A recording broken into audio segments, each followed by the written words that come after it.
जय श्री राधे।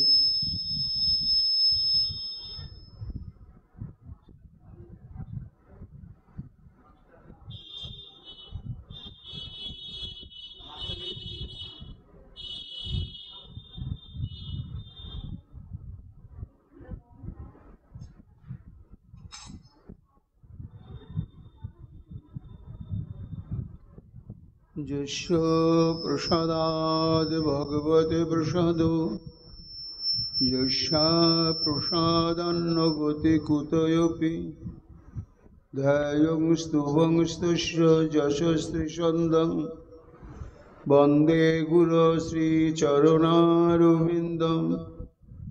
गौरकृपा घनीभूतं प्रभुं श्रीहरिनन्दनं मम जीवन सर्वस्वं भक्त्यानौमि पुनः पुनः राधा कृपामयं वपुं श्रीगुरुदिनतारकं प्रभुं श्रीगौरगोपालं भक्त्यानौमि पुनः पुनः अजानुलम्बितभुजौ कनकावदातौ संकीर्तनैकपितरौ कमलायुताक्षौ विश्वाम्भरौ द्विजवरौ जुगधर्मपालौ वन्दे जगत्प्रियकरौ करुणावतारौ आनन्दलीलामय विग्रहाय हेमावदिव्यच्छविसुन्दराय तस्मै महाप्रेमरसप्रदाय चैतन्यचन्द्राय नमो नमस्ते।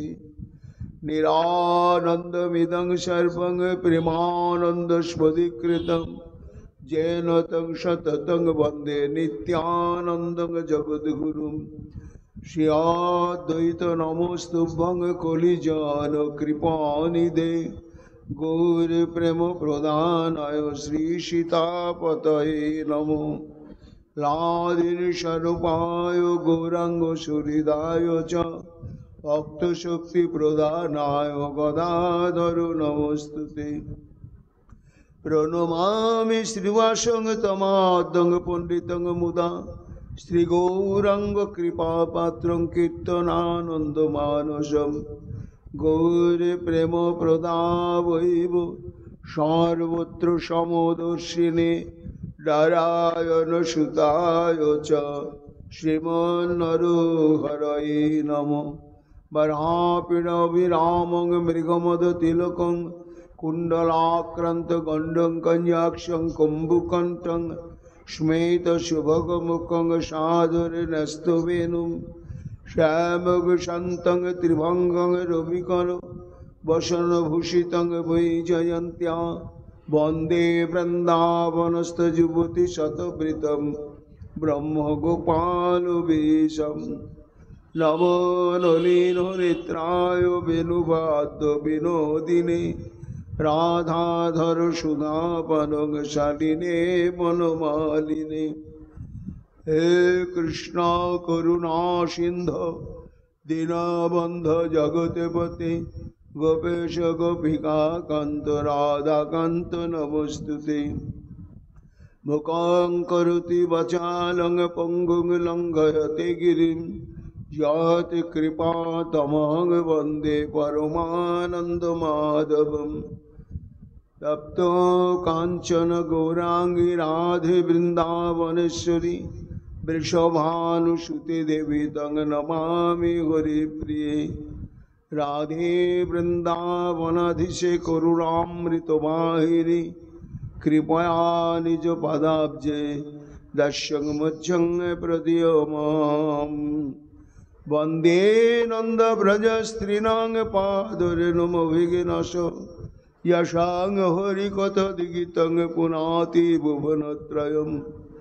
आचतुर्वदन ब्रह्मादिबाहुरुपरो करि अभालोचन शम्भुर्भगवान् वदरायणि यं प्रव्रजन्तमनुपेतमपेतकृतं द्वैपायन विरहकातरयजुहावो पुत्रेति तन्मया तया तरवयोभिनेदुस्तं सर्वभूतहृदयमणिमानतस्मै तमादिदेवं करुणानिधानं तमालवर्णं सुहितावतारम् अपार संसार समुद्र सेतुं भजामहे श्री भागवत स्वरूपम वंशाकल्पतरुभ्यश्च कृपा सिन्धुभ्यैव च पतितानां पावनेभ्यो वैष्णवेभ्यो नमो नमो।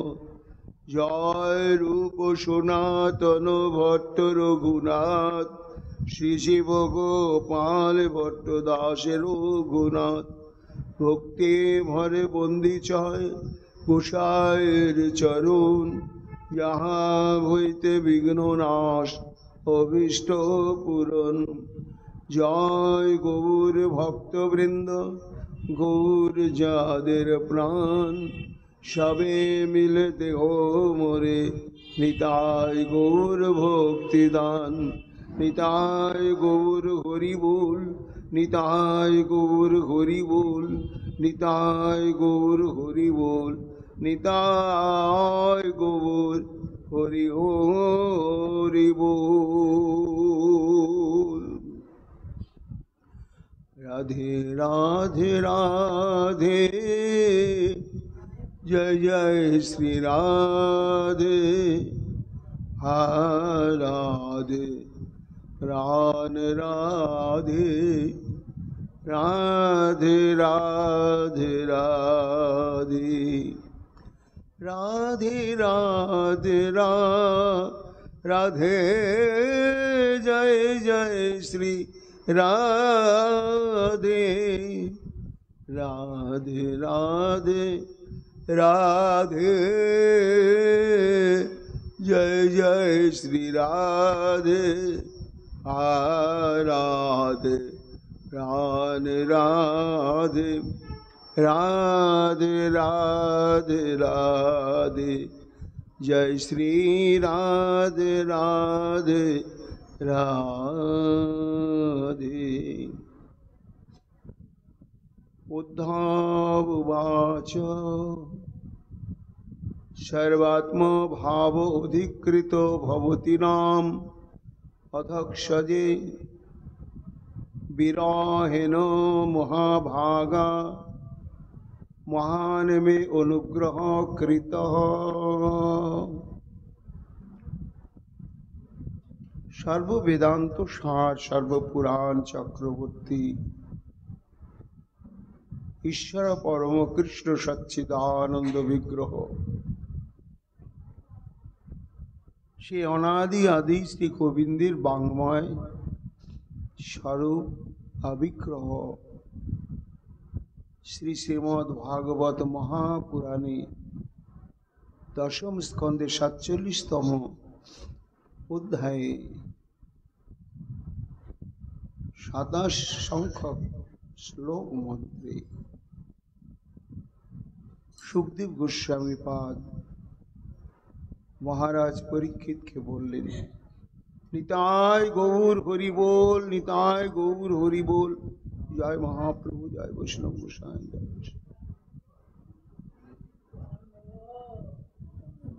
जय गौर जय। महाराज परीक्षित ওই দেখো শ্রীকৃষ্ণ কর্তৃক প্রেরিত উদ্ধব দীর্ঘক্ষণ দিব্য উন্মাদবতী রাধারানীর যে চিত্র জল্পাত্মক ভাব সে ভাবের উচ্ছ্বাসী যে বাণী আর সেই বাণীকে কেন্দ্র করে এই যে মহাভাব স্বরূপিণীর অন্তঃকরণে শ্রীকৃষ্ণ প্রেমের পরিপূর্ণতম স্বরূপ অনাদি অনন্তকাল থেকে অবস্থিত, সেটি কোটি কোটি জন্মের সুকৃতি সৌভাগ্য ভগবত কৃপা ব্যতিরেকে তার এক বিন্দু অনুভব করা সবার পক্ষে সম্ভব নয়। উদ্ধবের ভাগ্যে সেই সৌভাগ্যটি প্রাপ্ত। এর মূলেই হচ্ছেন শ্রীকৃষ্ণ কৃপা। আর শ্রীকৃষ্ণ কৃপার সূত্র ধরেই মহাভাব স্বরূপিণী পরম কৃপাময়ী শ্রীমতী রাধারানীর কৃপা। এই কৃষ্ণ প্রেম কাকে বলে, তার দশা কেমন, শক্তি কেমন, মহিমা কেমন, প্রভাব কেমন, তার রস কেমন, তার বৈচিত্র্য কেমন, আজকে ধারণাতীত ভাবে, স্বপ্নের অতীত ভাবে সৌভাগ্য লাভ করলেন উদ্ধব। প্রত্যক্ষ শুধু দর্শন করলেন না, অন্তর ইন্দ্রিয়দের হৃদয় দিয়ে তাড়িয়ে তাড়িয়ে একেবারে প্রত্যেকটি অণু পরমাণু নিবিড় ভাবে আস্বাদন করলেন, কৃতকৃতার্থ হলেন। তারপরে যখন সেই মহাভাব স্বরূপিণীর মহাভাব সমুদ্রের অদম্য উচ্ছ্বাস প্রশমিত হয়ে গেল,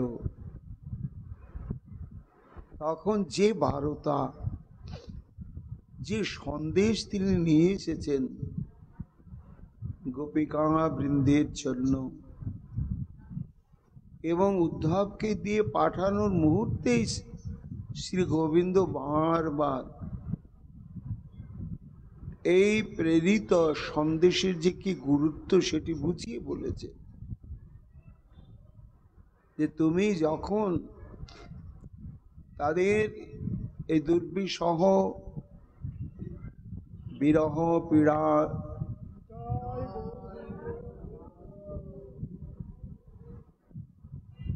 প্রশমনের যখন ইচ্ছা করবে উদ্ধব, তখন নিজের মনোকল্পিত বা বুদ্ধিবৃত্তির দ্বারা চিন্তিত সুনির্দিষ্ট কোনো বক্তব্য তাদের কাছে বলবে না। মদ সন্দস্যই বিমোচয়, হুবহু আমার এই বার্তা, সেই সন্দেশ যে বলবো, ধীরে ধীরে ধীরে তাঁর অনুকূল পরিবেশের অপেক্ষা করছিলেন।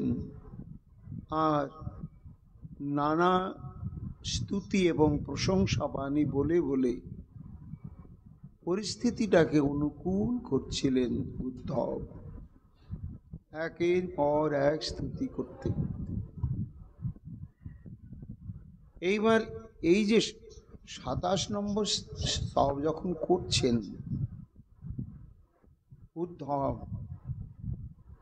তখন পরম্পরাক্রমে পূর্ব শ্লোকে যা বলেছেন সেই সূত্র ধরেই আবার পরবর্তী শ্লোকের বক্তব্য প্রকাশিত হচ্ছে। এ যেন কে বলিয়ে নিচ্ছি উদ্ধবের অন্তরে বসে বসে। বললাম তো অনেক প্রশংসা স্তুতি করলাম, কিন্তু রাধারানীর মধ্যে গোবিন্দের যে প্রেমের রূপ, তার পরিচয়টা কি এবং সেটি কেমন দুর্লভ। আর এই প্রেমের দুটো দিক, সম্ভোগ এবং বিপ্রলম্ভ। আজকে আমি চরম পরম দুর্লভ সৌভাগ্যের অধিকারী হয়েছি। রাধারানীর এবম্বিত দশা প্রকাশিত হলেন বলেই তাই। এই জন্য সেই মহাভাগ্যের কথা যেন খুলে না বলতে পারলে উদ্ধব যেন অতৃপ্ত। তাই বিনীত ভাবে বললেন, হে ঈশ্বরী, সর্বাত্ম ভাব অধিকৃত ভবতী নাম অধক্ষজে। অর্থাৎ শ্রীকৃষ্ণ হচ্ছেন অধক্ষজ। অধক্ষজ শব্দের তাৎপর্য কি না, যাকে যথাবস্থিত ইন্দ্রিয়ের দ্বারা, অর্থাৎ যথাবস্থিত চক্ষু, কর্ণ, নাসিকা, জিহ্বা, ত্বক এবং বাক, পানি, পাদ, পায়ু, উপস্থ, এই যথাবস্থিত বা প্রাকৃত এই কর্মেন্দ্রিয় জ্ঞানেন্দ্রিয়ের দ্বারা, এবং আরও যে অন্তরিন্দ্রিয় হচ্ছে মন, এটিও যতক্ষণ পর্যন্ত প্রাকৃত ভাবদশার মধ্যে পরিষিক্ত থাকে, ডুবে থাকে, তখন সেই মন, বুদ্ধি, অহংকার, কর্মেন্দ্রিয় জ্ঞানেন্দ্রিয়ের দ্বারা ভগবানকে দেখা যায় না, ছোঁয়া যায় না, অনুভব করা যায় না, আস্বাদন করা যায় না। এমন কি তাহলে যোগীগণ কি পারেন না? না, যোগীগণ তারা যোগসিদ্ধ হয়েছেন, মায়াতীত হয়েছেন এবং তাদের দেহ ইন্দ্রিয় চিন্ময়ত্ব লাভ করেছেন বটে, কিন্তু করলে কি হবে? এই যে ভগবানের স্বরূপ কি না, সচ্চিদানন্দ বিগ্রহ ব্রজেন্দ্র নন্দন, এই যে স্বরূপ, এই স্বরূপটি জ্ঞান মার্গে, যোগ মার্গে এবং কর্ম মার্গের আরাধনাতেও ইন্দ্রিয় গ্রাহ্য হয় না। যোগীর কাছে পরমাত্মা স্বরূপে তিনি প্রতিভাত হন। সেই প্রেম দ্বারে নিত্য রাধিকা করি আমার মাধুর্যামৃত আস্বাদে সকলেই। ভগবানের যে এই যে অত্যাদ্ভুত মাধুর্য মণ্ডিত স্বরূপ, এটি যোগ অনুশীলনের দ্বারা, অনুশীলনের দ্বারা তো হয়ই না। জ্ঞানানুশীলন, যারা মোক্ষ বা মুক্তি লাভেচ্ছু, তাদের ইন্দ্রিয়ের দ্বারাও গ্রাহ্য নয়। এই জন্য তাকে বলা হচ্ছে অধক্ষজ। এই রকম যে অধক্ষজ শ্রী গোবিন্দ, সেই গোবিন্দ আপনাদের কাছে বিকৃত বেচে দিয়েছেন নিজেকে। আপনাদের ভাবেতে কিনা করেন, কিনা বলেন, কিনা ভোজন করেন, তা কি আছে? ঈশ্বরী আপনার অন্তঃকরণে এই প্রেমের মধ্যে কি বৈশিষ্ট্য আছে না, সর্বাত্ম মহাভাব। এই সর্বাত্ম মহাভাব কাকে বলা হয়? এর দুরকম অনুবাদ, একটা সাধারণ অনুবাদ আর একটি হচ্ছে বিশেষ অনুবাদ। তো সাধারণ অনুবাদে কি বলা হচ্ছে না, যখন কৃষ্ণ সুখৈক তাৎপর্যময়ী সেবা বাসনাময় ভক্তি, যেখানে আত্মসুখের গন্ধ লেশ পর্যন্ত নেই, এই ভক্তিটি যখন শরীর, মন এবং বাক্য, এই তিন ভাবেই যখন ভগবানেতে নিবেদিত হয়, অনুশীলিত হয়, তখন একটা অনুবাদ হচ্ছে, তাকে বলা হয় সর্বাত্ম ভাব। শরীর ভক্তিতে ডুবে আছে, মন নাই, বাক্য নেই, বা বাক্য ডুবে আছে, শরীর মন নেই, তাহলে সেই ভক্তিটাকে সর্বাত্ম ভাব বলা যাবে না।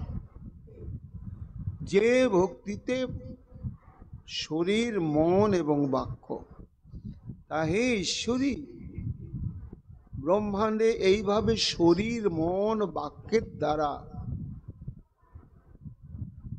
ভক্তি রসে ব্রজেন্দ্র নন্দনকে অদ্যাবধি কেউ এমন করে বশীভূত করতে পারেনি। এই হচ্ছে সর্বাত্ম ভাব অধিকৃত। যে ভক্তিটি প্রাপ্ত হলে সে অধক্ষজ ব্রজেন্দ্র নন্দন বশীভূত হতে বাধ্য হন, সেই ভক্তিটি নিত্য স্বরূপে অধিকৃত হয়েছে আপনাদের দ্বারা। এটা ভজন সাধন করে প্রাপ্ত না। আবার সর্বাত্ম ভাব অধিকৃত এর একটা বিশেষ অনুবাদ আছে। সেটি হচ্ছে সর্বাত্ম ভাব কাকে বলা হয় না, টিকাকার দৃষ্টান্ত দিচ্ছেন, যেমন সূর্য। সূর্য এক জায়গায় আছে, একটা সূর্য, কিন্তু তার যে তাপ, উত্তাপ, সেটি এমনভাবে সংক্রমিত করছেন যে পৃথিবীর জলও গরম হয়ে যাচ্ছে, পাহাড় পর্বত বৃক্ষ সব গরম হয়ে যাচ্ছে। সূর্য কিন্তু জলের কাছে এসে জলকে গরম করছে না, এক জায়গায় আছে। তার কিরণ রাশি যেমন বিশ্বের সমস্ত দ্রব্যের উপরে প্রভাব বিস্তার করে বিরাজমান আছেন, ঠিক তেমনি এই যে মহাভাব নামক কৃষ্ণ বশীকরণ যে শক্তি, যে ভক্তি, যে প্রেম, এই প্রেম সংক্রমিত হয়ে সবার মধ্যে বিরাজ করছে। সবার মধ্যে বলতে কি, বাইরের কোনো বস্তু, ব্যক্তি, প্রাণীর প্রতি নয়। প্রেমেরই বিভিন্ন প্রকরণ আছে।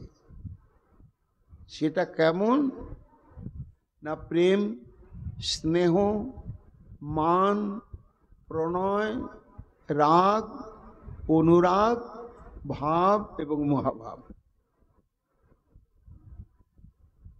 এই যে 7টি উপকরণের শেষ হচ্ছে, অষ্টম বিলাস হচ্ছে মহাভাব। এই একটি মহাভাব, তার অন্তর্গত, তার অধীনস্থ এই যে প্রেম, স্নেহ, মান, প্রণয়, রাগ, অনুরাগ, ভাব, এর মধ্যে নিজের প্রভাবকে সংক্রমিত করে বিরাজ করছে। খুব সূক্ষ্ম তত্ত্ব। এই রকম যে মহাভাব,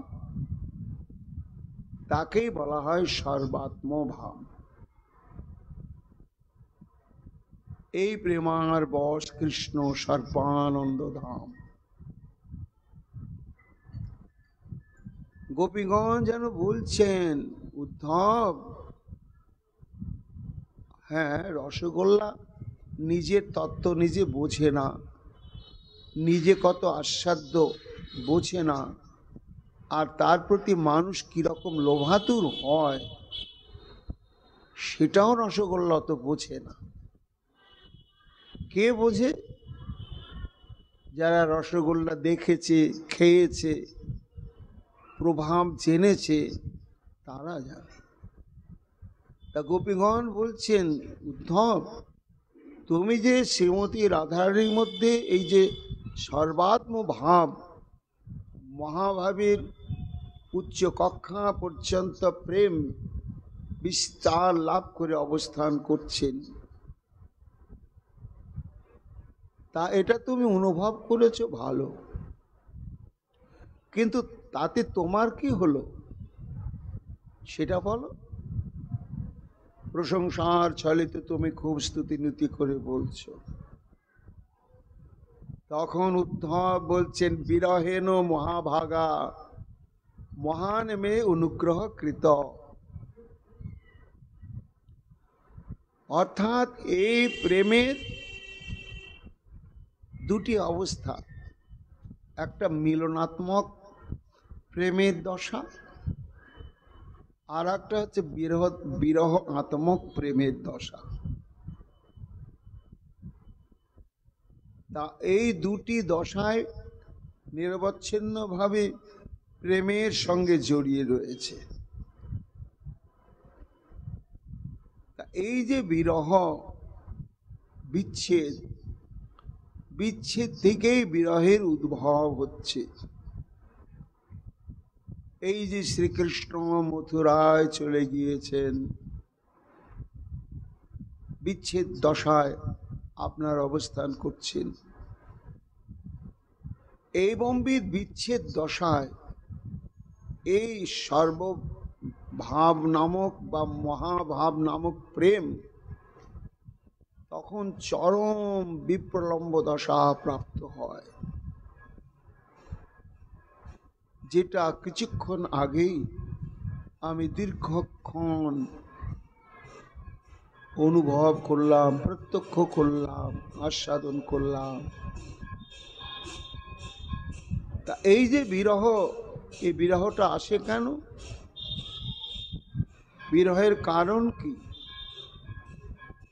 প্রেম তো মিলন, আবার বিরহ কেন? না, বলছেন উদ্ধব, হে গোপীগণ, এই যে দুর্বিষহ বেদনাময় যাতনাময় একেবারে প্রাণান্ত দশা, এই যে বিরহ ভয়ঙ্কর, এই বিরহের কারণ এক আপনাদের জন্য একটা, আর আমাদের মতন অধম প্রেম বঞ্চিত, ভজন সাধন করি বা না করি, ভক্তি অভিমান পোষণ করি যে আমি খুব ভজন করি, আমাদের মতন অজ্ঞ অধমের এই দুটি কারণে এবং বিপ্রলম্ব বা বিরহ প্রকাশ পায়। গোপীগণ বলছেন আমাদের জন্য কেন? আমরা তো মিলন চাই, আর মিলনের জন্যই তো প্রেম। উদ্ধব বলছেন, হে গোপিকা বৃন্দ, তোমরা এটা ভালোভাবেই বোঝো, তবু আমাকে প্রশ্ন করা হচ্ছে না। এই যদি বিপ্রলম্ব বা বিরহ উদয় না হয়, তাহলে প্রেম সর্বক্ষণ নবনবয়মান রূপে আস্বাদন হবে না। মানুষের যদি একবার ভোজন জীবনের প্রথম যেদিন খেয়েছে, সেই দিনেই যে পেটটা ভরে গেল, আর জীবনে যদি ক্ষুধাই না লাগে তা খাবে সে? কিন্তু ক্ষুধার শেষ হচ্ছে না বলে মানুষের ভোজন ক্রিয়াটাও থামছে না। দিনে 3 বার 4 বার প্রত্যেক দিন ভোজন করতেই হবে।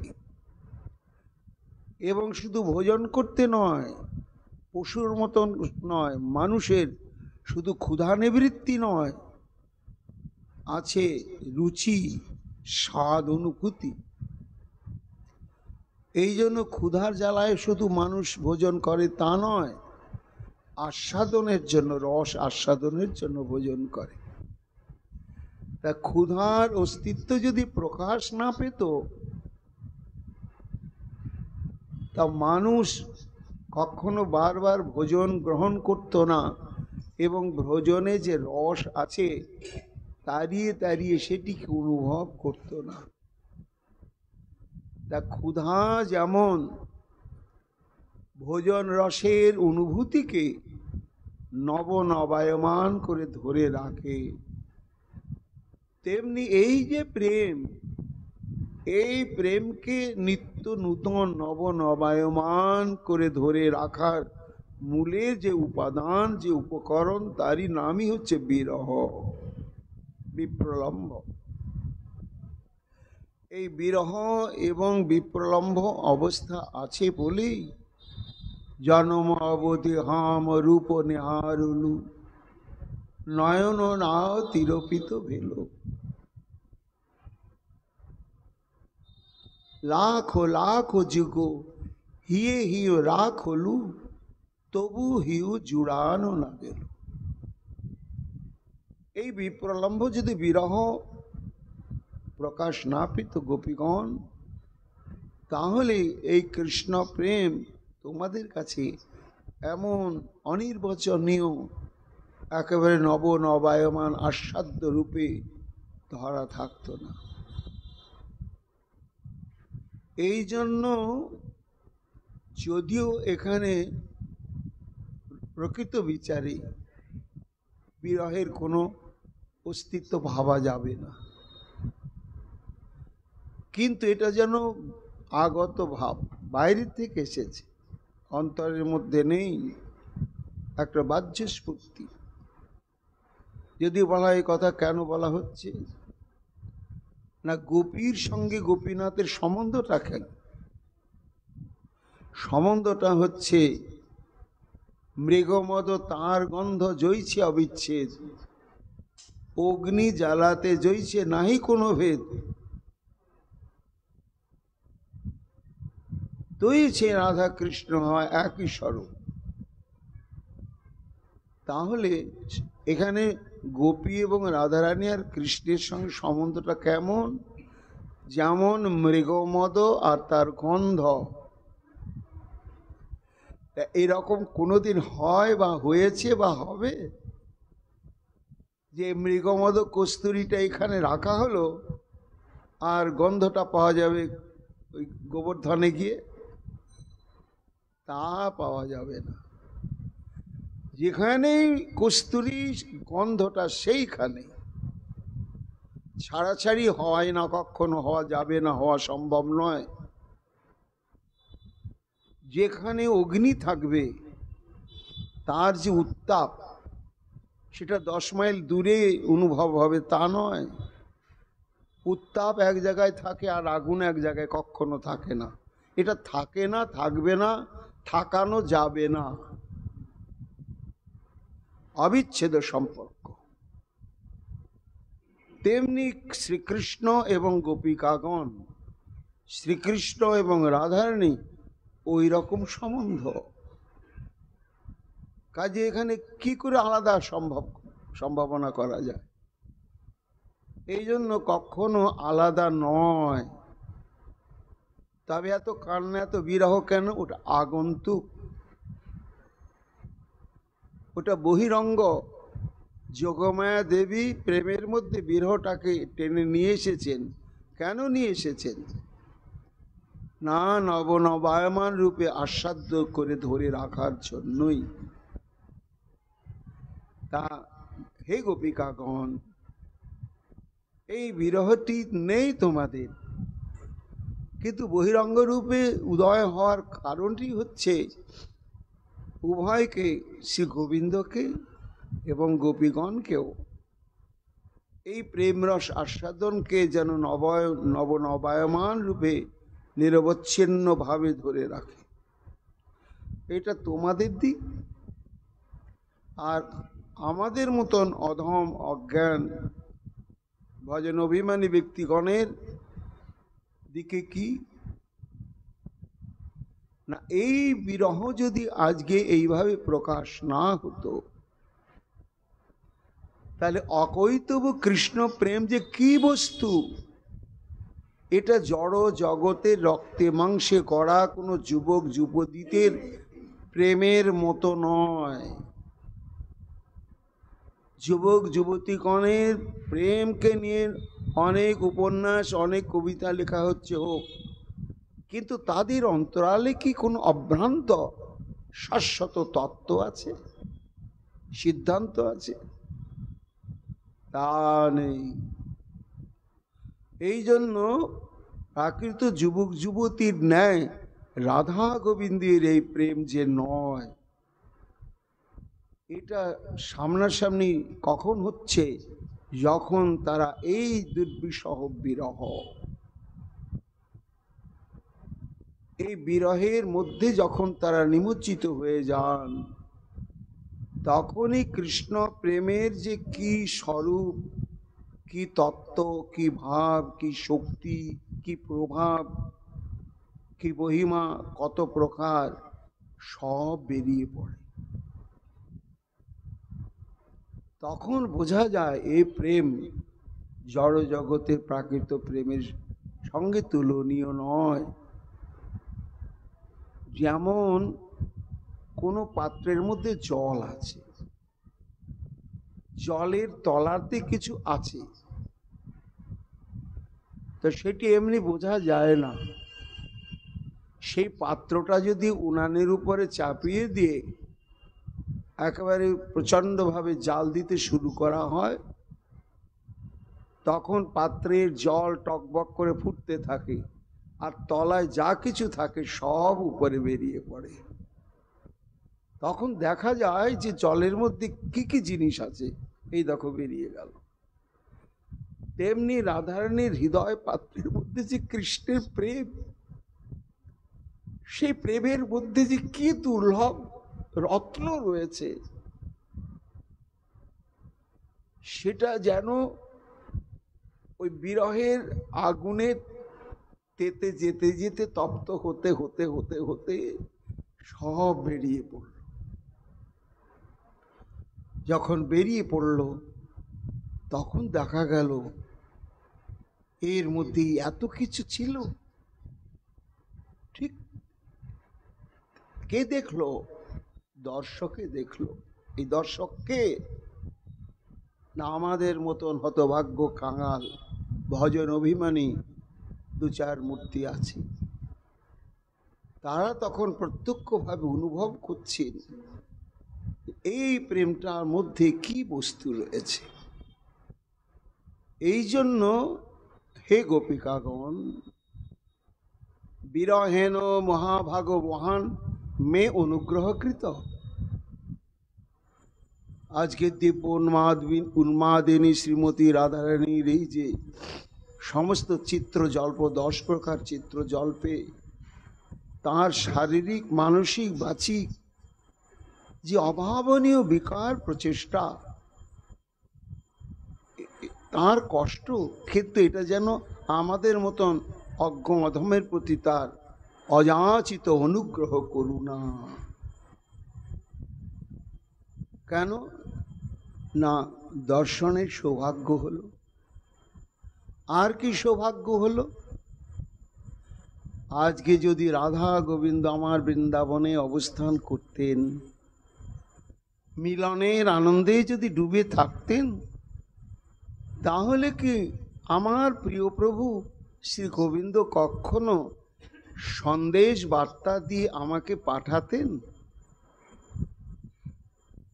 পাঠাতেন না। আর কোনোদিনই আমার দর্শন এবং অনুভবের সৌভাগ্য লাভ হতো না।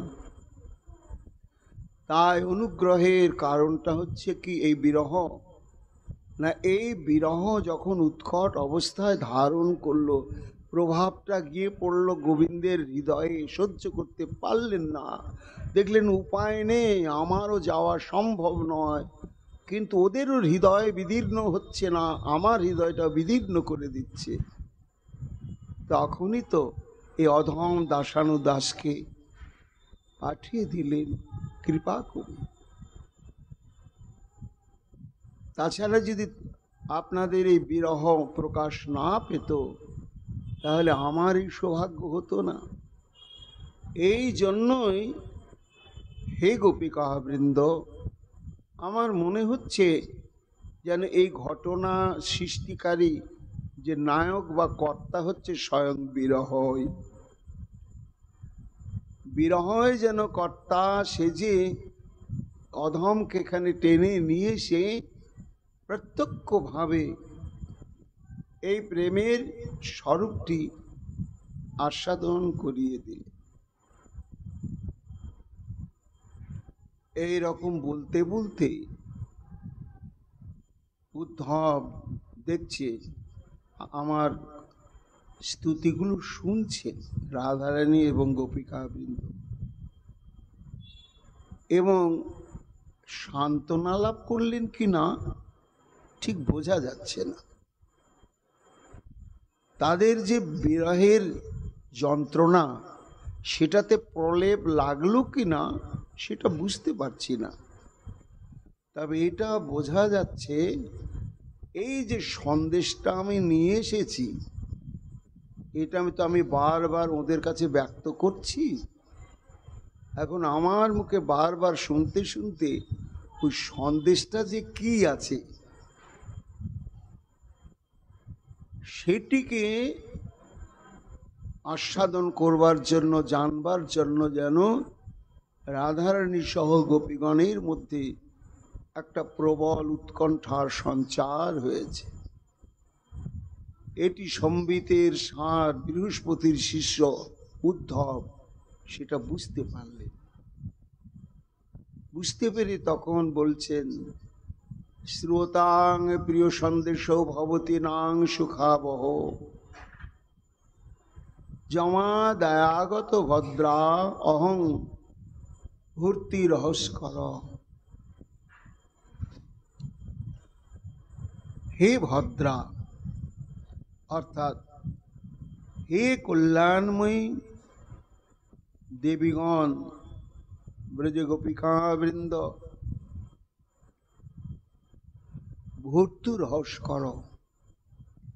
এটা আমার অহংকারের কথা নয়, এটা আমার কোটি কোটি জন্মের সুকৃতির ফল।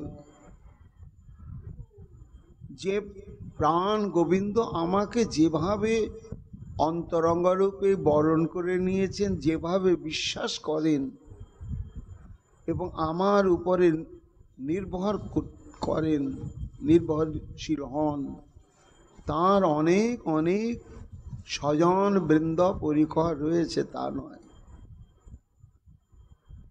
এমন এমন গোপন কথা, এমন এমন গোপন কর্ম, এমন এমন গোপন ভাব রয়েছে যা কারো কাছেই বলা যাবে না।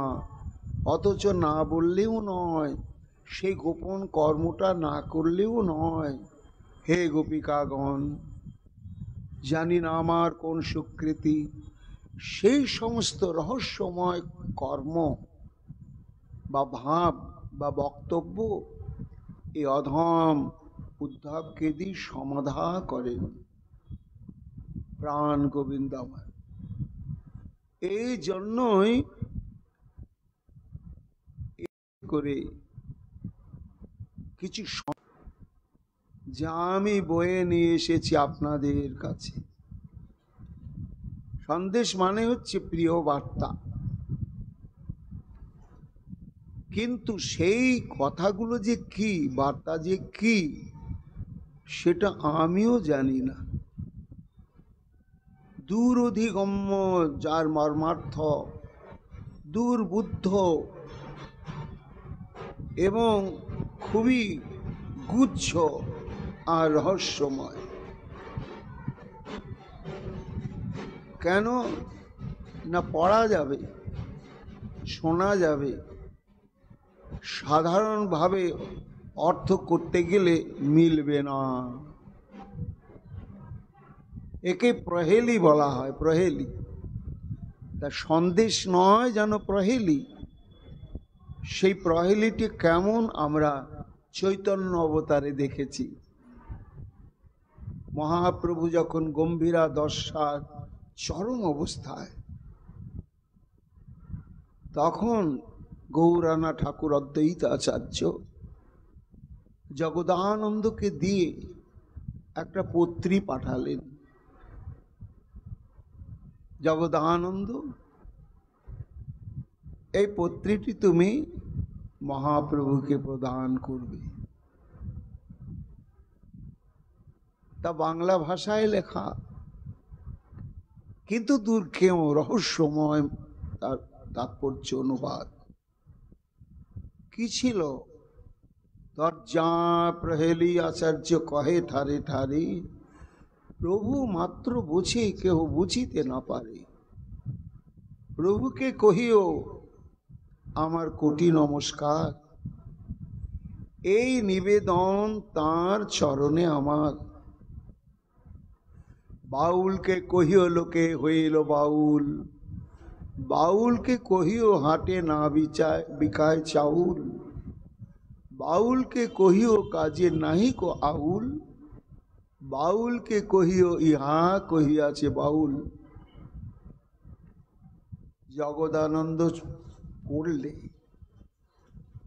এত শুনি জগদানন্দ হাসিতে লাগিলা, নীলাচলে আসি তব প্রভুকে কহিলা। কে বুঝিলেন এর মর্মার্থ কি, তাৎপর্য কি? বাউলকে কহিও লোকে হইল বাউল, বাউলকে কহিও হাটে না বিকায় চাউল, বাউলকে কহিও কাজে নাহি কো আউল, বাউলকে কহিও ইহা কহিয়াছে বাউল। এর মর্মার্থ কে বুঝিলেন? তিনজন বুঝেছিলেন। এক স্বয়ং চৈতন্য মহাপ্রভু, আর বুঝিলেন স্বরূপ দামোদর, আর অনেক দূরে ছিলেন হরিদাস ঠাকুর। এই তিনজনেই বুঝেছিলেন তার মর্মার্থ। তজ্জা শুনি মহাপ্রভু ঈষদ হাসিলা, তার যে আজ্ঞা বলি মৌন করিলা। তার সন্দেশ যে নিয়ে এসেছেন উদ্ধব, সন্দেশের অন্তর্নিহিত তাৎপর্যটাও বড় রহস্যময়। তা হে গোপিকাগণ, তাহলে এইবার সেই সন্দেশ আমি নিবেদন করি। তখন একাগ্র চিত্তে শ্রীমতী রাধারানী সখীগণ শুনতে লাগলেন। তা এই 47 অধ্যায়ের 29, 30, 31, 32, 33, 34, 35, 36, 37 এই 9টা শ্লোকে এই সন্দেশটি বলা হয়েছে। তো তার মধ্যে 29, 30, 31, 32, 33 এই 5টি শ্লোক এত কূট দার্শনিক তত্ত্ব সমন্বিত, অথচ তার অন্তরালেও আবার রসের স্রোত প্রবাহিত রয়েছে। সেটি অত্যন্ত অত্যন্ত দুরূহ। মহাদৃশ্য জীবাধম আমি বোধগম্য করার সাহসই পাইনি, কেননা আজ পর্যন্ত কোনো অনুভবী মহাত্মার শ্রীমুখে এই 9টা শ্লোকের প্রবচন শ্রবণের সৌভাগ্য হয়নি।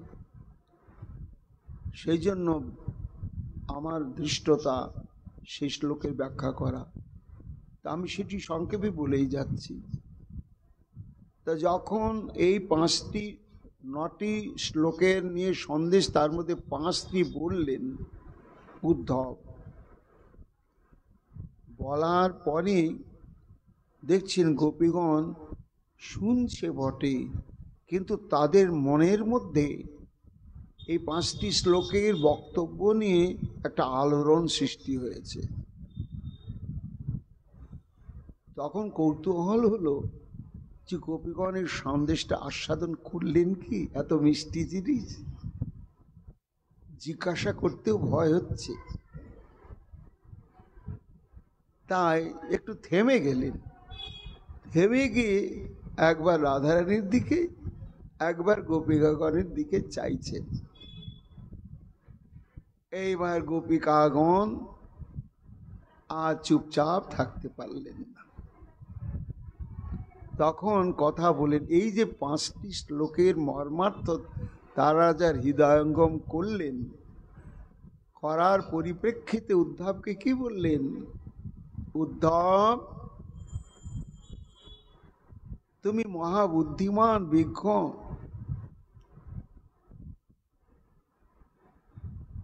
তুমি এই সন্দেশ নিয়েছো, এসেছো আমাদের এই বিরহ জ্বালাকে প্রশমন করবার জন্য, না হাজার হাজার গুণ বাড়িয়ে দেওয়ার জন্য? ধিক তোমাকে, তোমাকে ধিক, তুমি সন্দেশটা বয়ে বয়ে এনেছো। আর ধিক শতবার সহস্রবার তাকে যে সন্দেশটা তোমাকে পাঠিয়েছে। সে কেমন? অনভিজ্ঞ। কিসের অনভিজ্ঞ? দেশ কাল পাত্র পরিবেশ পরিস্থিতি সম্বন্ধে তার কোনো জ্ঞান নাই। যদি জ্ঞান থাকতো তাহলে এই রকম সন্দেশে পাঠাতো না। আর তুমিও বুদ্ধি বিবেক বিচার শূন্য তার দূত, এই জন্য তোমাকে আর কি গালিগালাজ দেব, সমালোচনা করব। শোনো, যদি ভালো চাও তাহলে যা বয়ে বয়ে এনেছো কষ্ট করে, এখন তুমি আবার ফিরে নিয়ে চলে যাও মথুরায়। কেন গোপিকাগণ এই কথা বলছেন? এখানে তুমি যে ব্রহ্মজ্ঞান রূপ মহৌষধি সন্দেশ বলে নিয়ে এসেছো, এই ব্রহ্মজ্ঞান এই ব্রজমণ্ডলে বিকাবে না, কেউ গ্রহণ করবে না, এখানে একেবারেই করবে না। কেন করবে না জানো? আমরা গোপিকাগণ জন্মাবধি শ্রীকৃষ্ণের এই যে পঞ্চবিধা মাধুর্য, রূপ মাধুর্য, তার বেণু মাধুর্য, তার লীলা মাধুর্য, তার প্রেম মাধুর্য, তার গন্ধ মাধুর্য, অধরামৃত মাধুর্য, এই অমৃত আস্বাদন করতে করতে করতে করতে অভ্যস্ত হয়ে গিয়েছি। এখন ব্রহ্ম জ্ঞানরূপ নিম পাতার রস কি আর ভাল লাগে? আর তুমি, তোমার স্পর্ধা বটে, আর সেও একটা কি বলবো, মূর্খ বলা যাচ্ছে না, হ্যাঁ পাঠিয়েছে। শোনো একটা কথা, শোনো, ভয়ঙ্কর মহা দুর্ভিক্ষে আমাদের প্রাণেশ্বরী রাধারানী এবং আমরা গোপিকারা প্রাণ ত্যাগ করবো হে উদ্ধব, তবু কখনো তৃণভক্ষণ করব না, ঘাস খেয়ে প্রাণ বাঁচাতে যাব না। তো অমৃত ভোজন করেছি আমরা, আর তুমি ব্রহ্মজ্ঞানের সন্দেশ বলে ব্রহ্মজ্ঞান নিয়ে এসেছ এটা আমাদের কাছে। আহা গোপিকাগণ, ব্রহ্মজ্ঞানকে এত তুচ্ছ জ্ঞান করছেন কেন? এটারও তো গুরুত্ব আছে। গোপীগণ বলছে হ্যাঁ হ্যাঁ আছে, জানি। কাদের কাছে আছে জানো? এই ব্রহ্ম জ্ঞান হচ্ছে ভবব্যাধিতে আক্রান্ত বা সংসার ব্যাধিতে যারা আক্রান্ত, এই রকম রুগীদের মহা ঔষধ হচ্ছে ব্রহ্মজ্ঞান। তাদেরকে এই ওষুধটি আগে দিতে হয়, তা না দিলে কখনো এই ভবব্যাধি নিরাময় হয় না, সংসার ব্যাধি নিরাময় হয় না। তো এটা তো ভবব্যাধি বা সংসার ব্যাধির ঔষধ হে, এটা তো প্রেম ব্যাধির ঔষধ নয়। তা আমরা হলাম প্রেম রোগের রুগী। তো এখন আমাশয়ের ঔষধ দিয়ে কি আর জ্বর কখনো সারে? তা তো সারবে না। তুমি নিয়ে এসেছ এই নিম পাতার রস, আমরা এই ব্রহ্মজ্ঞান একটা ঔষধ, ভবব্যাধির ঔষধ, এটা আমরাও জানি। আর এই ওষুধগুলো কোন কবরেজের কাছে থাকে? যারা মুনি ঋষিগণ তাদের কাছে থাকে। তারা এই সংসার ব্যাধিতে আক্রান্ত, ভবব্যাধিতে আক্রান্ত জীবের চিকিৎসা করার জন্য এই ব্রহ্মজ্ঞানরূপ মহৌষধিটি তারা প্রয়োগ করে। তোমার যে প্রভু কৃষ্ণ, আমাদের তো হিসাব মিলছে না উদ্ধব। সে যে অবন্তী নগরে গিয়ে 64 প্রকার বিদ্যা শুনেছি অধিগত করেছে, তার 64 প্রকার বিদ্যার মধ্যে একটা আয়ুর্বেদ শাস্ত্র বিদ্যাও আছে। আয়ুর্বেদ, সে আয়ুর্বেদের মধ্যে কোন ব্যায়ামের কি ওষুধ কিভাবে প্রয়োগ করতে হয় ইত্যাদি থাকে। তো সন্দীপনী মুনির কাছে গিয়ে নিশ্চয় আয়ুর্বেদটাও তোমার প্রভু শিখেছে। কিন্তু আমাদের সন্দেহ হচ্ছে যে শান্তিপুনি মুনি সে আয়ুর্বেদ তত্ত্ববিদ্যা জানে বটে, কিন্তু এই সংসার ব্যাধির খবরটাই জানে। আর একটা যে ব্যারাম আছে তার নাম প্রেম রোগ, এ তত্ত্ব তোমার কৃষ্ণের যিনি আচার্য অধ্যাপক তিনিও জানেন না। যদি প্রেম রোগ বা প্রেম ব্যাধির মহৌষধির তত্ত্ব তিনি জানতেন, তাহলে ছাত্র তোমার শ্রীকৃষ্ণকে ভালো করে পড়াতেন, আর সে সেটিও ভালো করে অধিগত করত করে এইবার আমাদের জন্য সেই ওষুধটাই পাঠাতো। কিন্তু নিশ্চয় সন্দীপনী মুনি তা জানেন না, আর তাকে সেটা অধ্যয়ন করাননি। ওই ভবব্যাধির ঔষধ সম্পর্কেই জানিয়েছে, তাই তোমার হাতে পাঠিয়েছে। এর দ্বারা তো আমাদের এই ব্যাধি সারবেই না, উত্তর উত্তর বৃদ্ধিপ্রাপ্ত হবে। এই জন্য কোনো গোপী বলছেন, আহাম করে বলিস না, শোনো উদ্ধব, কষ্ট করে বয়ে যখন এনেইছো ফেলে দিও না, আর আমাদের তো লাগবেই না, আবার তুমি নিয়ে চলে যাও। গোপীগণ নিয়ে যায় কি করব? বলে যে পাঠিয়েছে সেও তো তলে তলে ব্যাধিতে ভুগছে, তাই এই ওষুধটা আমাদেরকে না পাঠিয়ে সেই ব্যবহার করতে থাকুক, তাহলে যদি তার জ্বালা দূরীভূত হয়। এই বলে যেন বিক্ষুব্ধ হয়ে উঠলে গোপীগণ, শোনো, প্রজ্বলিত দাবানল, লক্ষ লক্ষ বিঘা জমির উপরে যদি বিশাল অরণ্যে একই সঙ্গে আগুন জ্বলে যায়, দাবানল, সেই দাবানলের উপরে যদি মুষলধারে বৃষ্টিপাত না হয়ে যদি বজ্রানল তার উপরে নিক্ষেপ করা হয়, বজ্রের আগুন, তো দাবানলকে আর নেবে? দাবানল তো নিববে না, ওই বজ্রের আগুনে আরো দাও দাও দাও দাও করে জ্বলতেই থাকবে।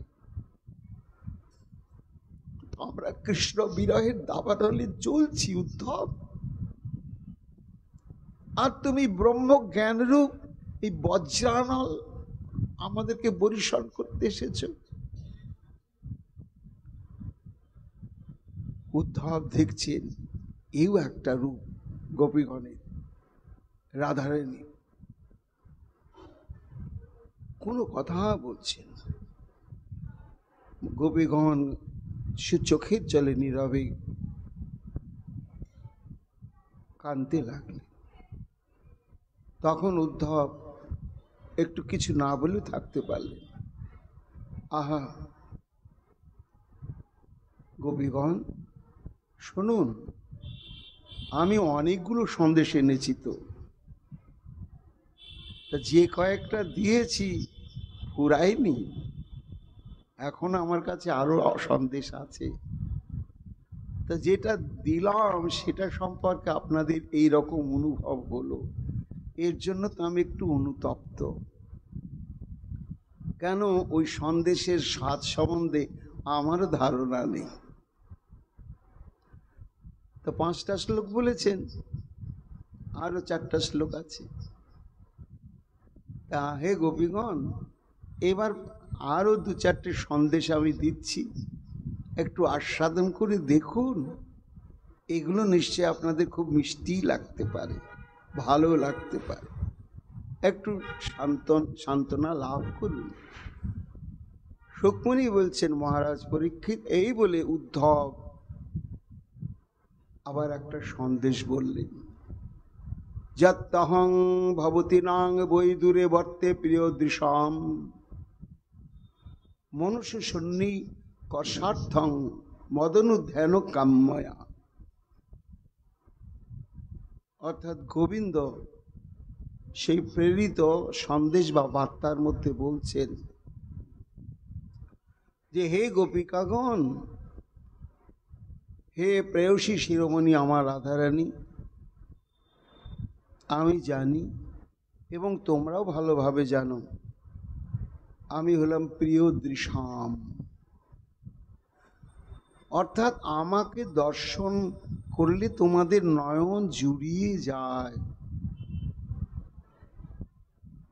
আমি অত্যন্ত তোমাদের কাছে দৃষ্টি নন্দন, দৃষ্টি প্রিয়। এটা ঠিক, কিন্তু আমার প্রতি যে তোমাদের দর্শনের এই লালসা, উৎকণ্ঠা, প্রিয়ত্ব, এটা একটা অমূল্য সম্পদ। কিন্তু এটা যাতে উত্তরোত্তর বৃদ্ধি প্রাপ্ত হয়, তার জন্যই যত্তহং ভবতীনাং বৈ দূরে বর্তে, আমি সেই জন্য তোমাদেরকে ত্যাগ করে অনেক দূরে অবস্থান করছি। কেন করছি না, প্রেমের এটা বৈশিষ্ট্য, যখন চোখের সামনে প্রেমাস্পদ বা প্রেমাস্পদা থাকে, তখন যে প্রেমের আকর্ষণ যত গভীর হয় বা না হয়, যখন দৃষ্টির আড়ালে বহু দূর চলে যায়, তা চোখের সামনে থাকলে মনের কাছে থাকে না, চোখের কাছেই থাকে। আর যখন প্রেমাস্পদ দূরে চলে যায়, তখন চোখের কাছে থাকে না, কিন্তু মনের কাছে সর্বক্ষণই থাকে। এটা প্রেমের বৈশিষ্ট্য, প্রেমের ধর্ম। তা এই জন্য এতদিন আমি তোমাদের চোখের কাছে ছিলাম, কিন্তু আমার মনে হচ্ছিল যে আমাকে তোমরা চোখের কাছে পেয়ে মনের কাছে টেনে নিতে পারোনি। চোখেই পেয়ে যাচ্ছ তো, এই জন্য মনের কাছে তোমরা পাওনি বা বাঁধতে পারোনি। তাই আমার প্রতি তোমাদের যে মনের টান, মনের আকর্ষণ, এটা যাতে বৃদ্ধি হয়, মনস সন্নিকষার্থম, মনের দূরত্বটাকে কমিয়ে নৈকট্য আনবার জন্যই আমি এইভাবে দূরে চলে এসেছি। এটা হচ্ছে আসল কথা।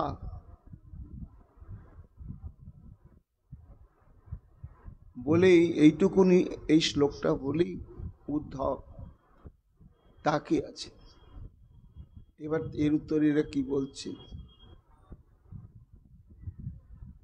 তখন গোপিকাগণ বলছেন, আচ্ছা তাই যদি হয় তাহলে কিন্তু আমারও তো হিসাব মিলাতে পারছি না, কেননা জড় জগতের প্রেমিক এবং প্রেমিকাদের চোখ আলাদা আর মন আলাদা।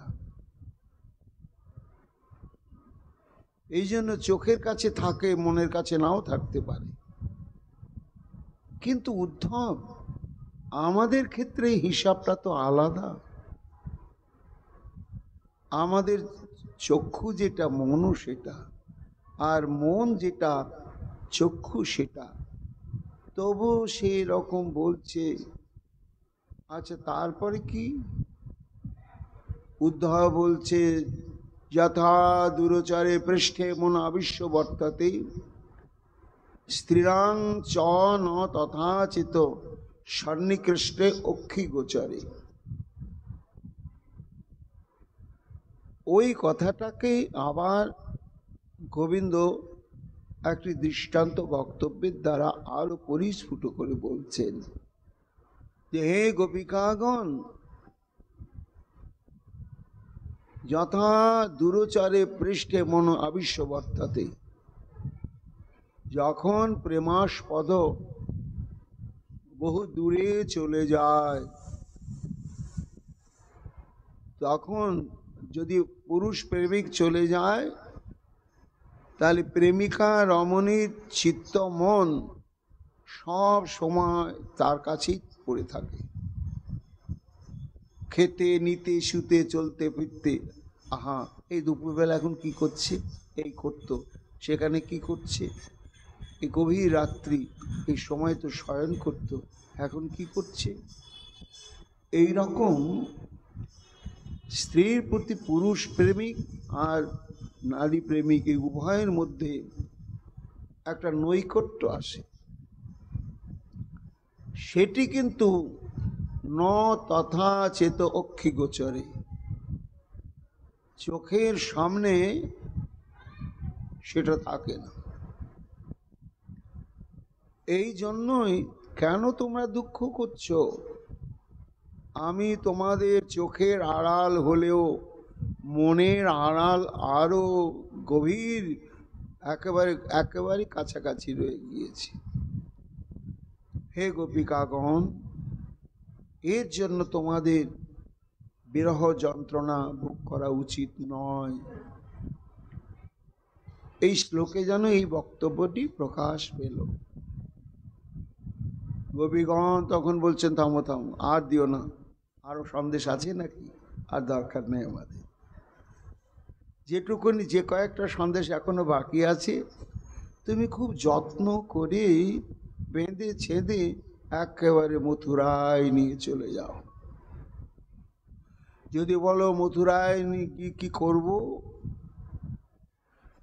না দেখো, যার যেটা স্বভাব, স্বভাব কখনো পাল্টায় না।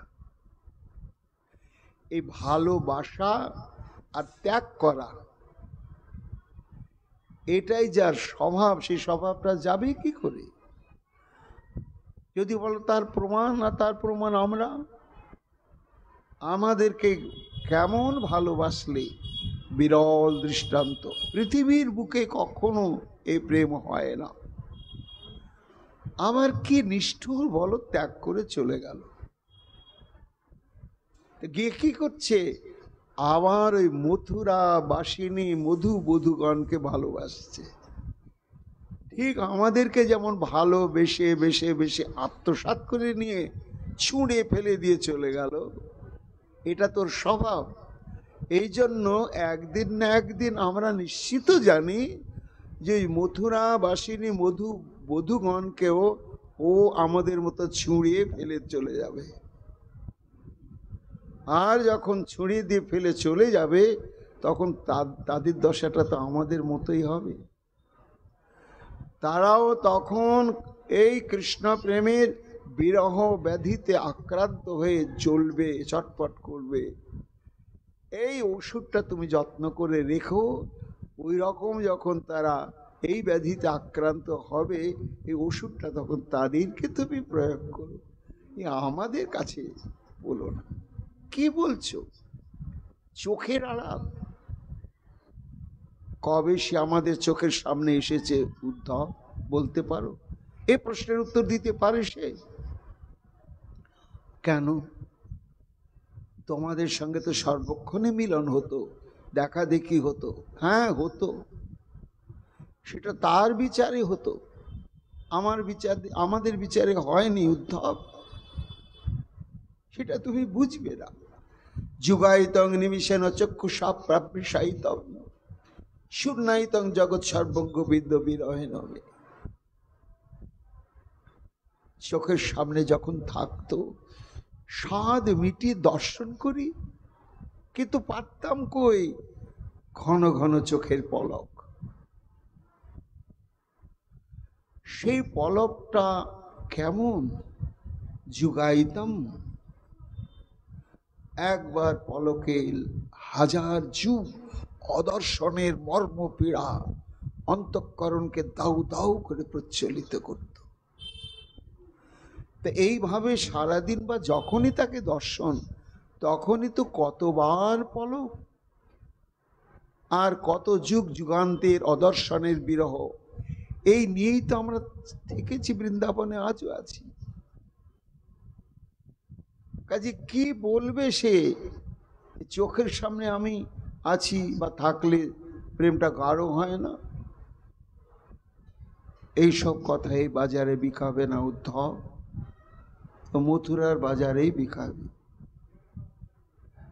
উদ্বেগে দিবস না যায়, ক্ষণ হইল যুগ সম।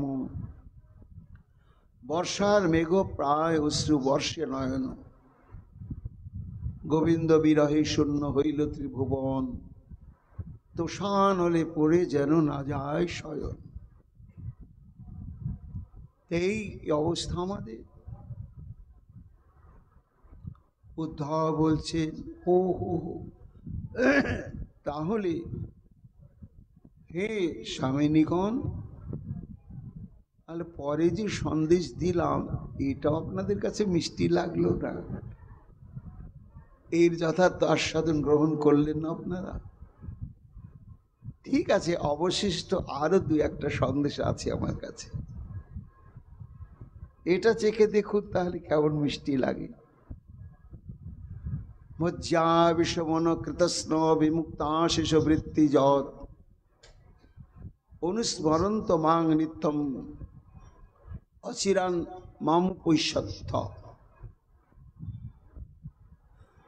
গোবিন্দ বলে পাঠিয়েছে, মজ্জা বিশ্বমন কৃতস্নং বিমুক্তাশিষ বৃত্তি যৎ। হে গোপিকাগণ, এই যে আমার প্রতি তোমাদের একাগ্রতা, আবেশ, আসক্তি যাই বলি, সেটি কেমন? বিমুক্তাশিষ বৃত্তি,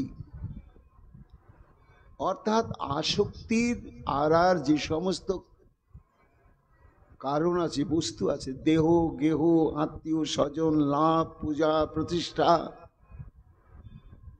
বহু বহু বহু, কিন্তু সমস্ত জায়গা থেকে তোমরা সমস্ত আসক্তিগুলোকে বিচ্ছিন্ন করে নিয়ে এসে একবারে আমাকেই নিযুক্ত করেছ, করে আমাকেই তোমরা যেমন স্মরণ করো, এখনোই ভাবি আর কান্নাকাটি না করে, আমার উপরে এত অভিমানাদি না করে, একটু স্থির হয়ে ভালোভাবে ধ্যানাসনে বসে আমাকে এমনি করে একটু স্মরণ করতে থাকো। সমস্ত আসক্তিকে বর্জন করে, সমস্ত আসক্তি আমাতে নিবিষ্ট করে আমার একটু ধ্যান করো। তাহলে কি হবে? নিত্যম অচিরান মাম উপৈষ্যত।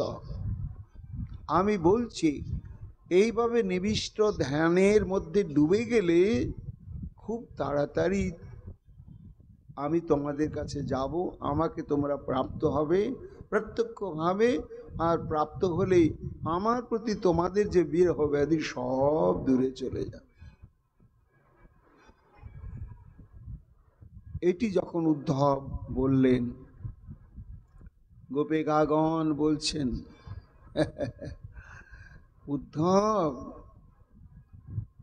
আচ্ছা ধ্যান করলি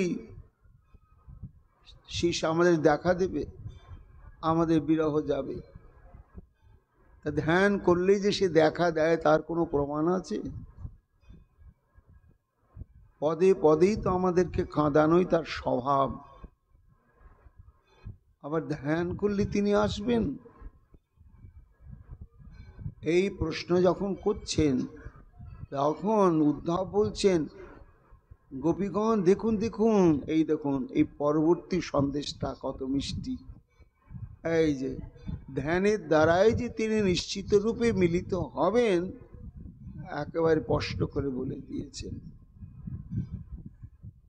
যা মায়া ক্রীড়তা রাত্রাং বনস্মিন ব্রজ স্থিতা অলব্ধ রাশা কল্যাণ মাপুর মদ বীর্য চিন্তয়া। গোপীগণ, তোমরা যদি প্রশ্ন করো যে এখন ধ্যান রূপ ভজন সাধনে একাগ্রচিত্ত হওয়া উচিত, তাহলে তুমি দর্শন দিয়ে আমাদের সঙ্গে মিলিত হয়ে এই বিরহ যন্ত্রণা থেকে মুক্ত করবে, তার প্রমাণ কি? না, তার প্রমাণ হচ্ছে ওই রাস রজনীর ঘটনা। আশা করি সেটা তোমরা ভুলোনি। ওই বংশীধ্বনি শ্রবণ করে রাত্রাং বনস্মিন প্রজা স্থিতা, কোনো গোপী অবরুদ্ধ হয়ে গেল, আটকা পড়ে গেল, গৃহের মধ্যে বন্দি দশা প্রাপ্ত হলো, অলব্ধ রাসা, সর্বলীলা মুকুটমণি রাসলীলাতে যোগদান করতে পারল না। এই যে না পারার জন্য যে আমার প্রতি তার যে বিরহ, সে বিরহটা বাড়তে বাড়তে বাড়তে বাড়তে বাড়তে বাড়তে এমন চরম সীমায় গিয়ে পৌঁছালো, তখন দেহ গেহ বিত্ত বৈভব মান অপমান সুখ দুঃখ ব্যথা বেদনা জন্ম মৃত্যু সব ভুলে গিয়ে আমাতে এমন একাগ্রতা লাভ করলো এবং আমার রূপ লীলা মাধুর্যাদি চিন্তা করতে লাগলি। আর সঙ্গে সঙ্গে আমি আর স্থির থাকতে পারলাম না। সেই সময় গিয়েই আমি তাকে দর্শন দিয়ে আত্মসাৎ করে নিলাম। তা নিবিড় ধ্যানের মধ্যে নিমগ্ন দশা প্রাপ্ত না হলে আমার বিরহের প্রভাবে এইভাবে আমি গিয়ে তাদের সঙ্গে মিলিত হতে পারতাম না। তাহলে মিলনের একমাত্র কারণই হলো চিত্তকে সর্ব আসক্তি থেকে সরিয়ে নিয়ে এসে আমার রূপ গুণ লীলা মাধুর্যিতে একাগ্র করে ধ্যান করা। অন্তর্গৃহাগতা কশ্চিৎ গোপলব্ধ বিনির্কমা কৃষ্ণম তদ্ভাবনা যুক্তা দুধুর মিলিত লোচনা। ধ্যান বসলেন, ধ্যানে বসার পরিণতি কি হলো? দুঃসহ পৃষ্ঠ বিরহ তীব্র তাপধূতা সভা শুভা ধ্যান প্রাপ্তাচ্যুত আশ্লেষ নিবৃত্তা ছিল মঙ্গলা। এই জন্য হে গোপিকাগণ, শুধু তোমরা হাহাকার করিও না আর দিনরাত কাঁদিও না। আমি জানি তোমাদের যোগ্যতা আছে, তোমরা সমস্ত আসক্তি থেকে চিত্তকে একাগ্র করে একটু একান্তভাবে নিবিড়ভাবে আমাকে অনুধ্যান করো।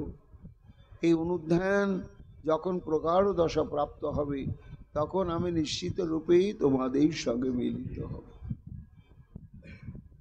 এইটি যখন উদ্ধব বললেন, শ্রবণ করার পরে এবার গোপিকাগণ এই শ্লোকের পরিপ্রেক্ষিতে কি বললেন এবং তার জন্য আবার উদ্ধব কি বললেন আগামীকাল আমরা শ্রবণ কীর্তন করব। এখনকার মতো ভাগবতী কথা এখানেই বিশ্রাম লাভ করছে।